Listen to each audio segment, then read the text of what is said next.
semuanya, kembali lagi bareng aku Cindy Puspitami.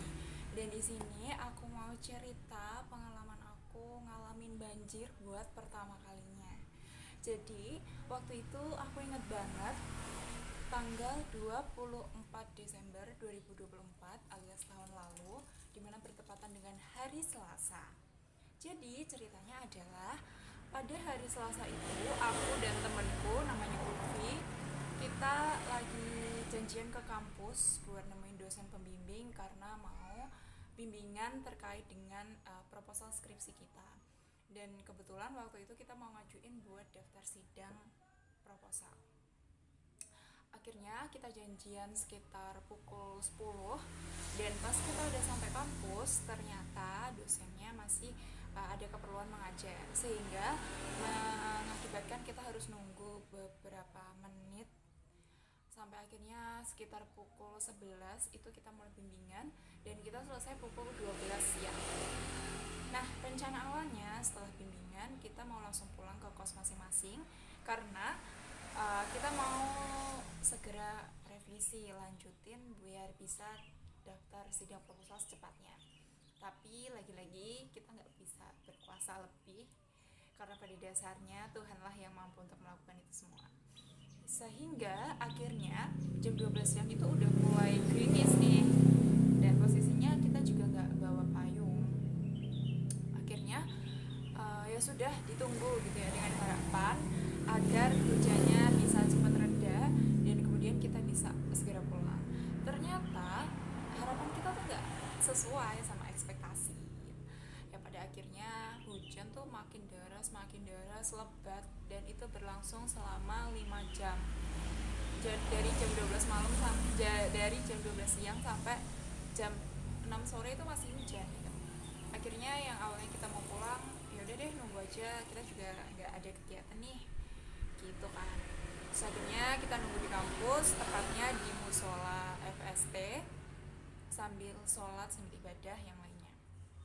Sampai akhirnya sekitar pukul setengah 7 malam kita memutuskan buat pulang nih. Nekat lah ya istilahnya. Pas udah nekat, ternyata di luar area fakultas sains teknologi itu ternyata kayak loh kok ada genangan air ya gitu. Padahal ya daerah lain tuh resapannya bagus di UNER itu, tapi di sekitar parkiran tuh airnya menggenang yang lumayan tinggi gitu. Awalnya kita kayak ya gimana oke lah ya masih mungkin cuma di daerah sini gitu. Kita akhirnya ambil motor aku di parkiran gor, terus kita memutuskan buat pulang. Nah aku ingat banget ini tuh lewat pintu keluar rumah sakit UNER. Di situ pas mulai keluar tuh kayak perasaan udah loh kok di sini banjir ya gitu. Itu pertama kalinya kita ngerasain yang namanya banjir. Jujur di daerahku selama ini nggak pernah ada yang namanya banjir, dan pas di Surabaya pun itu pengalaman pertama kalinya, padahal aku udah di Surabaya dari tahun 2022. Oke lanjut, kita keluar. Oke lah mungkin cuma di daerah depan rumah sakit aja nih yang banjir. Ternyata kita telusuri, mungkin ke arah jalan pulang makin banyak genangan air. Ini udah habis nih kayak aduh ini mesinnya mati nggak ya, takut kalau misalkan mati di tengah jalan kita harus ngedorong sejauh itu. Tapi adanya yakin aja gitu. Ternyata pas udah di lampu merah, perempatan lampu merah, kita tinggal belok kiri nih buat sampai ke alamat kos kita masing-masing. Tapi ternyata di situ nggak boleh dilaluin. Akhirnya aku memutuskan buat jalan lurus, tapi kok makin kesana makin tinggi gitu ya. Akhirnya ya udah kita menepi sejenak di depan kayak toko-toko gitu. Aku sama Olvi bingung nih, ini gimana ya, kita harus nyari solusi gitu. Di situ ada bapak-bapak, ada mas-mas yang sama-sama sambil nunggu juga gitu. Businya tuh katanya rusak bapaknya, jadi harus sama-sama nunggu. Dan ya kita nunggu selama kurang lebih 1,5 jam. Setelah itu karena kayak aduh kita kalau di sini aja kita nggak pulang-pulang nih, kita harus apa ya gitu kan, kita bingung. Terus akhirnya pas kita mau memutuskan nggak apa-apa deh parkir di rumah sakit UNER gitu, kita ngelewatin banjir sedikit aja karena kebetulan jalan di sana tuh satu arah, dan yang kita lalui pas pulang tadi tuh menggenang tinggi airnya, sedangkan yang kalau kita mau putar balik ke Uner lagi itu nggak ada air sama sekali, jadi kayak daerahnya tuh beda jauh. Ada yang tinggi, ada yang rendah.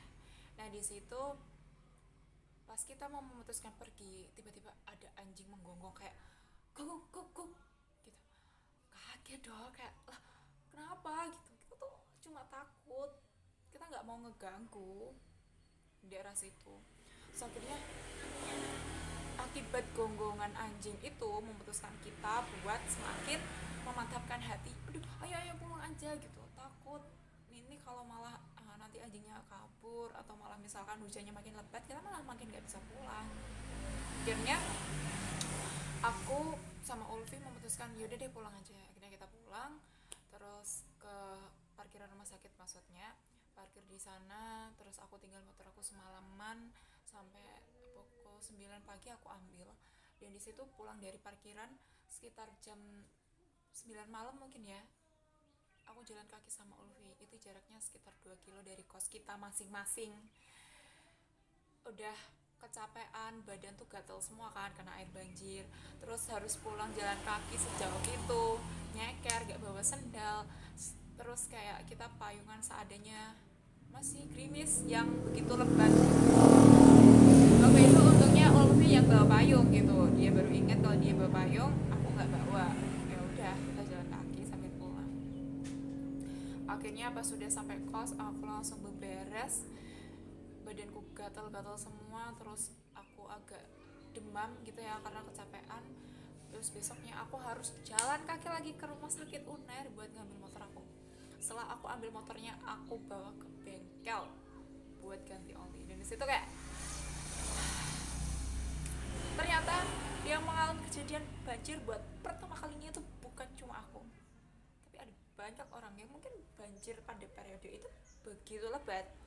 Sampai akhirnya ya udahlah ya, mau gimana lagi juga gak bisa ngubah takdir itu.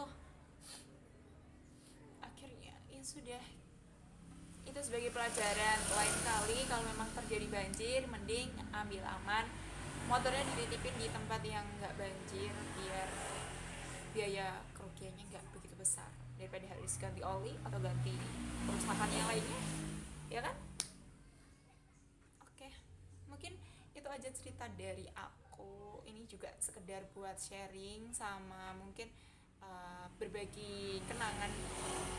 Kalau suatu saat aku lihat video ini lagi, tentunya aku bisa mengenang masa-masa dimana ternyata hidup tuh penuh dengan lika-liku, terutama di dunia perkuliahan. Ada teman yang begitu baiknya mau dampingin kita dalam posisi atau keadaan apapun. Dan aku berterima kasih juga sama Ulfi. Makasih ya Ulfi, kamu udah jadi sahabat yang selalu nemenin aku suka di muka. Aku harap kamu bisa ngeliat video ini dan kalau bisa komen ya. Bye bye.